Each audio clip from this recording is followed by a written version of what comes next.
میں اترے دین کی دعوت پیش کریں، جس ذریعے سے بھی ہم پیش کریں، جیسے بھی پیش کریں، ہماری ذمہ داری بنتی ہے کہ ہم پیارے نبی صلی اللہ تعالی علیہ وسلم کے دین کی دعوت پیش کریں، نبی صلی اللہ تعالی علیہ وسلم کی سنتوں پہ عمل کریں۔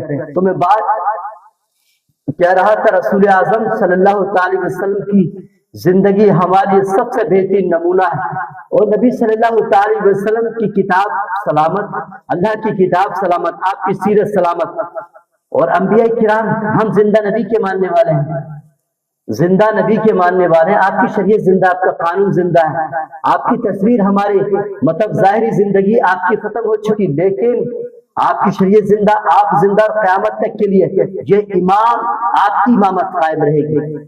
آج جو بھی فیصلہ ہمیں کرنا ہے، جو بھی بات کرنی ہے، رسول اعظم صلی اللہ تعالی وسلم کی اقتداء میں کرنی ہے، کیونکہ ہمارے امام زندہ ہے، ہمیں کسی امام کی ضرورت نہیں، ہمارے امام زندہ ہے، آپ کی اقتداء میں کھڑا ہونا ہوگا، قیامت تک کے لیے ہر ایک کو آپ کی اقتداء میں رہنا ہوگا، آپ کی اطاعت ہم پر لازم ہے، سب پر لازم ہے۔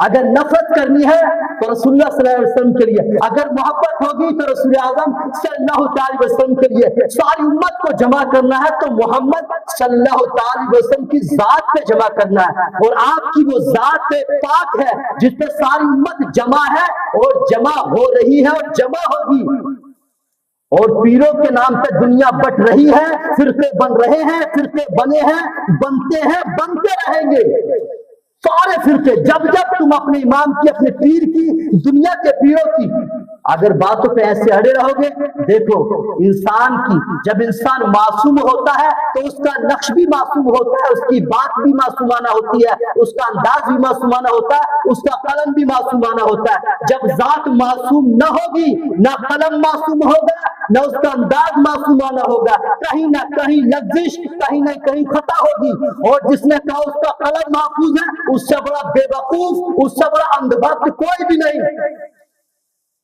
کیونکہ اللہ نے انبیاء کے بعد کسی کو یہ سند ہی عطا نہیں فرمائی کہ فلاں معصوم ہے، فلاں انسان معصوم ہوگا، جو میرے فرما بردار ہو جائیں گے وہ معصوم ہو جائیں گے، جو میری بات کو مان لیں گے وہ معصوم ہو جائیں گے۔ ایسا کوئی کتاب و سنت کے اندر حکم نہیں ہے کہ وہ ذات خوابوں میں کوئی بھی آ کر بتا دے گا اور لوگ وہ خواب گڑ لیں گے کہ فلاں تو معصوم ہو گیا، فلاں کی بات بھی معصوم ہو گئی، اور فلاں کا قلم بھی معصوم ہو گیا۔ بالکل اندھ بھکتی ہے یہ، اندھ بھکتی، اور انہی اندھ بھکتیوں کی وجہ سے میرے دوست کسی کو معصوم مان لینا، اپنے پیر کو، حکیم الامت کو، وسیم الامت کو، رحیم الامت کو، اپنے پیروں کو معصوم ماننا سب سے بڑی اندھ بھکتی یہ ہے، اور اسی اندھ بھکتی سے دنیا کے اندر مسلمانوں میں انتشار ہے، فرقہ پڑا ہوا ہے۔ مسلمانوں کو صرف یہی، جب تک یہ لوگ پیر پرستی یا استاد پرستی یا امام پرستی میں لگے رہیں گے، شخصیت پرستی میں لگے رہیں گے، کبھی اس امت کا بھلا نہ ہوگا۔ لیکن عام جنتا سبحان اللہ دنیا کے کونوں میں جائیں، دنیا کے گوشے گوشے کو دیکھیں، مسلمان ہی ہے، مسلمان کی شان ہی جدا ہے، مسلمان تو مسلمان ہے۔ دنیا کے کسی بھی کونے میں چل جاؤ، مسلمانوں کی سوچ میں، مسلمانوں کے نظریے میں، مسلمانوں کے بہوار میں، عام مسلمان میں کوئی بھی انتر نظر نہیں آتا، وہ صرف اللہ اس کے رسول کی محبت کے دعویدار ہے۔ یہ مسلمان ہے، یہی مسلمان ہونے کی علامت ہے، جس کے سینے میں محبت رسول کا چراغ روشن ہے، وہ دنیا کے کسی بھی کونے کا ہے، چاہے ہندی ہے، سندھی ہے، پاکستانی ہے، عربی ہے، دنیا کے کسی بھی کونے کا ہے، چاہے وہ گورا ہے یا چاہے وہ کالا ہے، وہ مسلمان ہے، وہ ہماری آنکھوں کا تارا ہے، اور مسلمان ہونے پہ ناز کرتا ہے، فخر کرتا ہے۔ اگر ناز نہ ہو، جتنے بھی فرقے، جتنے بھی ٹولے، میں کہتا ہوں ساری ٹولیاں بس جن کی سوچ ہے، جن کے نظریے اور جن کی باتیں، وہ جو پیر پرستی میں لگے ہیں، جو اپنے امام پرستی میں لگے ہیں، شخصیت پرستی میں لگے ہیں، سارے ٹولے ان کے اندر ہیں، 1 سے 2، 2 سے 4، اتنے ہی ہیں۔ بہتر تو زبردستی کا گھوٹا مارتے ہیں کہ بہتر بنا لو، لیکن میرے بھائی کہاں، یہ بھی مولویوں کے اندر ملیں گے، عوام جنتا سبحان اللہ کا فضل، دنیا میں کسی کونے میں جاؤ نبی سے محبت کرنے والے موجود ہیں۔ جنتا کو فکر ہے اس بات کی کہ ہمارے بڑوں کے اندر اتحاد ہو، ہمارے بڑوں کے نظریے اچھے ہو، ان کے جو قلم آڑے ہوئے ہیں اور اس پر یہ خود بھی اڑے ہوئے ہیں، کب اس پہ یہ سدھار لے کر آئیں، کب اس پر نکھار لے کر آئیں، کب ان کی کتابوں کو بند کریں، کب یہ لوگ رسول اللہ صلی اللہ تعالی وسلم کی پیارے نبی صلی اللہ تعالی وسلم کے مقدس ہاتھوں میں جو کتاب ہے اس کتاب پہ غور کریں، اللہ کی کتاب پہ غور کریں. کب نظر کریں گے اس کی طرف؟ تب قرآن کی تعلیمات کو پیش کریں گے. وہ قرآن جس کو رسول اعظم صلی اللہ تعالی وسلم کے ہاتھوں میں رب نے دے کر سارے لوگوں کو ہدایت عطا فرمائی، گمراہوں کو ہدایت عطا فرمائی، اور وہ لوگ ساری دنیا میں معزز ہوئے. وہ معزز تھے زمانے میں مسلمان ہو کر.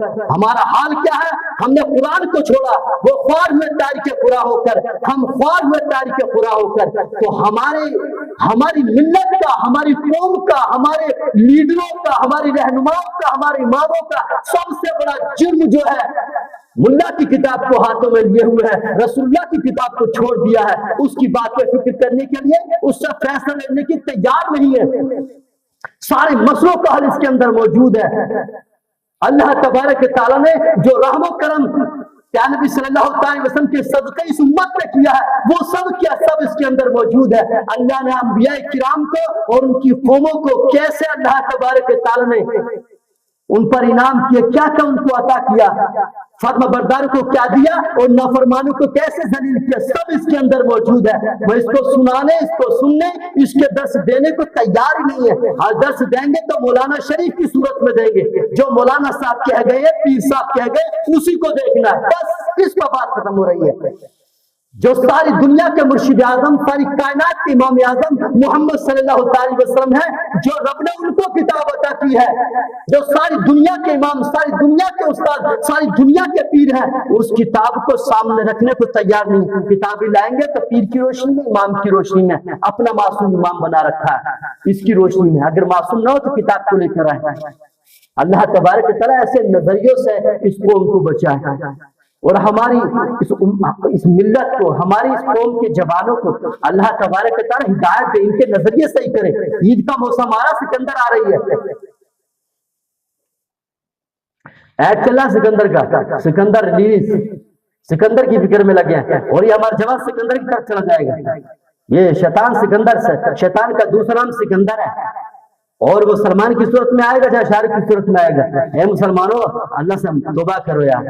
دنیا میں تمہارا حال کیا، تمہارا نیچر کیا ہو گیا، تمہاری حالت کیا ہو گئی ہے، تم کیسا بکھرے ہوئے ہو، کیسے تمہاری تصویر بکھری ہوئی ہے، بالکل دانا دانا بکھرا ہوا ہے. اس کی فکر کرو، دنیا میں تمہارے ساتھ کیا ہو رہا ہے، کیوں ہو رہا ہے، اس پر غور کرو. اپنے اندر تھوڑی تبدیلیاں لائیں، ایک دوسرے سے محبت کریں، ایک دوسرے کو عزت دیں، دوسرے کا احترام کریں. یہ رمضان کا مہینہ ہے، عید کا موسم آ رہا ہے، اور یہ تمہارے لیے رمضان عید کے لیے نہیں ہے. یہ قانون، یہ تو جب تک سانسیں چل رہی ہیں، دم میں دم ہے. یہ سانسیں اللہ اس کے رسول کی محبت میں نکلنا چاہیے. ہماری سانسیں جب نکلے، ہمارا دم نکلے، تو ہماری زبان پہ محمد صلی اللہ علیہ وسلم کا نام ہو، آپ کی تصویر ہماری نظروں کے سامنے ہو، اللہ کا ذکر ہو، اللہ کلمہ ہو. فرشتے جب انٹرویو لے آخری وقت میں، جب روح کو نکال کر فرشتے جب دعا سلام کر کے اور ہمارا انٹرویو لے، آپ کون ہے، تو آپ کیا محمد صلی اللہ علیہ وسلم کے غلام ہیں، ہم اللہ کی عبادت کرنے والے ہیں، ایک رب کی عبادت کرنے والے ہیں. فرشتے انٹرویو لیتے ہیں. اسی انٹرویو پہ اختلاف ہے. انٹرویو روح کا ہوتا ہے، روح سے انٹرویو لیتے ہوئے محبت کے ساتھ اللہ کی بارگاہ میں پیش کیے جاتے ہیں. یا ایتھا النفس المطمئنہ، فرشتے اللہ کا پیغام سناتے ہیں، اے پیاری جان چلو، لوٹ چلو، اے پیاری جان ہے نفس مطمئنہ، چل. کہاں چل؟ اپنے رب کی طرف لوٹ چل، اللہ تبارک تعالیٰ کی رضا کے لیے جس بندے نے کام کیے ہوتے ہیں. الى ربک راضیۃ مرضیہ، ارجعی الى ربک راضیۃ مرضیہ. کیا کہتے ہیں فرشتے؟ اللہ کا پیغام سناتے، لوٹ چل اس رب کی طرف جس کی رضا کے لیے تو نے کام کیے، تو اس سے راضی، وہ تجھ سے راضی. تو اللہ کی رضا کے لیے کام کرتا رہا، اللہ تجھ سے راضی ہے. اللہ تبارک تعالیٰ کیوں اپنے بندے کو دعوت کیوں بلاتا ہے، کیا دعوت دیتا ہے؟ فادخلی فی عبادی وادخلی جنتی. اللہ تبارک تعالیٰ اپنے بندے کو کہتا ہے جس سے وہ راضی ہے، چل داخل ہو جا امن کی جاگیر میں، امن کی جگہ، دارالسلام میں، جنت میں. کہاں؟ میرے نیک بندوں میں. کون سے نیک بندے؟ صالحین بندے. کون سے صالحین بندے؟ قرآن نے صالحین کس کو کہا ہے؟ قرآن نے صالحین انبیاء کرام کو کہا ہے. قرآن جب بات کرتا ہے نا صالحین کی، تو صالحین انبیاء کرام کو کہتا ہے. صالحین جب آیا اللہ تبارک تعالیٰ قرآن میں صالحین کا ذکر کرتا ہے، تو اللہ تبارک تعالیٰ کے نزدیک انبیاء کرام مراد ہوتے ہیں. وزکریا ویحییٰ وعیسیٰ والیاس وکل من الصالحین. تو کہنے کی بات یہاں پر یہ اللہ تبارک تعالیٰ جب قرآن کے بیچ میں جب صالحین کی بات کرتا ہے تو انبیاء کرام مراد ہوتے ہیں. آپ جنت کے اندر انبیاء کرام بھی، شہداء کرام بھی اور صحابہ کرام بھی، جو جو اللہ کے فرمانبردار بندے ہیں، سب کے سب اس کے اندر ان کی روحیں جو آرام فرما ہوں گی. جہاں جہاں رب نے جہاں چاہا رکھا، دارالسلام کے اندر پیاری جگہوں میں اللہ تبارک تعالیٰ ان کو رکھا ہوا ہے، وہ وہاں پر اللہ کے حکم سے رہتے ہیں.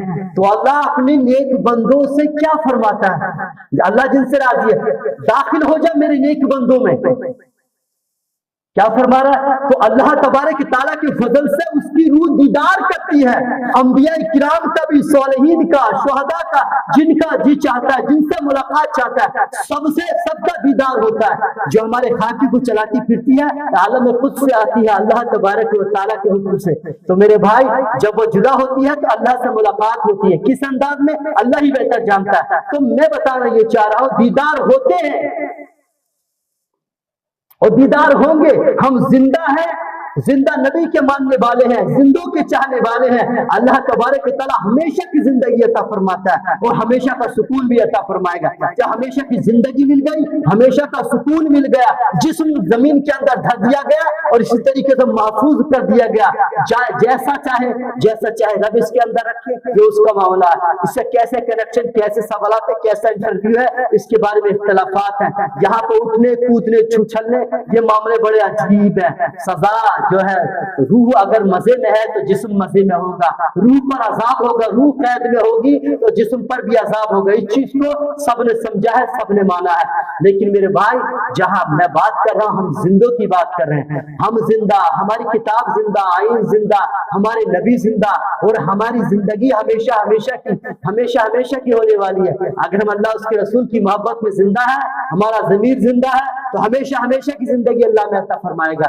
اور مزے کہاں دے گا؟ دارالسلام میں. انبیاء کرام کے دیدار ہوں گے، شہداء کے دیدار ہوں گے، نیکوں کے دیدار ہوں گے. یہ قرآن بتا رہا، قرآن اس کی تفصیل بیان کر رہا ہے. قرآن میں واضح طور ہے انبیاء کے بھی دیدار ہوں گے، شہداء کے دیدار ہوں گے، صحابہ کے دیدار ہوں گے، نیکوں کے دیدار ہوں گے. یہ قرآن ہے. حدیث میں اختلافات بہت ہیں.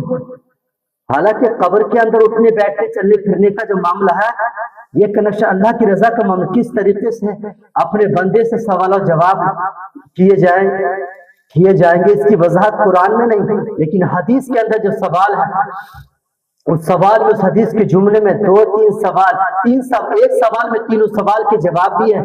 اختلاف سے اسی چیز میں ایک جواب، جب انسان کہے گا لا الہ الا اللہ محمد الرسول اللہ، جب انسان کی زبان پر ہو اشہد ان لا الہ الا اللہ وحدہ لا شریک لہ واشہد ان محمد عبدہ ورسولہ، تو اس میں تینوں سوال ہیں. کیونکہ اسلام کا کلمہ لا الہ الا اللہ محمد رسول اللہ، اور یہ اس کا کلمہ ہے جو اللہ کی بندگی کرنے والے ہیں، اللہ سے محبت کرنے والے ہیں. اللہ کی بندگی، نبی صلی اللہ علیہ وسلم کی رسالت کی تصدیق اور اسلام کا جو کلمہ یہی ہے. تو تینوں چیزوں کا جواب اس میں آ جاتا ہے. جب انٹرویو میں فرشتوں سے یہ مرد مومن کہے گا ہم اللہ کی بندگی کرنے والے ہیں، میرا رب ہی معبود ہے، محمد صلی اللہ علیہ وسلم اللہ کے رسول ہے، یہ کلمہ اسلام کا ہے، یہ کلمہ محمد صلی اللہ علیہ وسلم کے دین کا ہے. تینوں سوالوں کے جواب ایک بھی ہو رہے ہیں. تو سوالات کے تعلق سے بہت سارے اختلافات ہیں، لیکن انسان کا قبر میں سو جانا اللہ تبارک تعالیٰ کی رحمت کا معاملہ ہے. اس کی مرضی، اس کی مشیت ہے. اس نے جو چاہا اس نے کیا. وہ اپنی مرضی سے جسم کے ساتھ ایمان والوں کو اچھے کو اٹھا بھی سکتا، لیکن اٹھایا بھی ہے، اس نے نشانی چھوڑی بھی ہے، لیکن یہ اس کی مرضی ہے، اس کا اپنا فیصلہ ہے. اللہ تبارک تعالیٰ جو بھی اپنے بندوں کے لیے کیا ہے ان کے حق میں بہتر ہے. پیارے نبی صلی اللہ تعالی وسلم کی محبت کی باتیں، آپ کی سنت کی باتیں اسٹیج پر کرتے ہیں، جو پیش کرتے ہیں، ان میں جہاں پر بھی مانن یا صاحبن لفظ جو بھی غلطی ہو جاتی ہیں، سخت کلامی ہوتی ہیں، اللہ تبارک تعالی سے معافی چاہتے ہیں. اللہ تبارک تعالی اپنے فضل سے ان کو معاف فرمائے.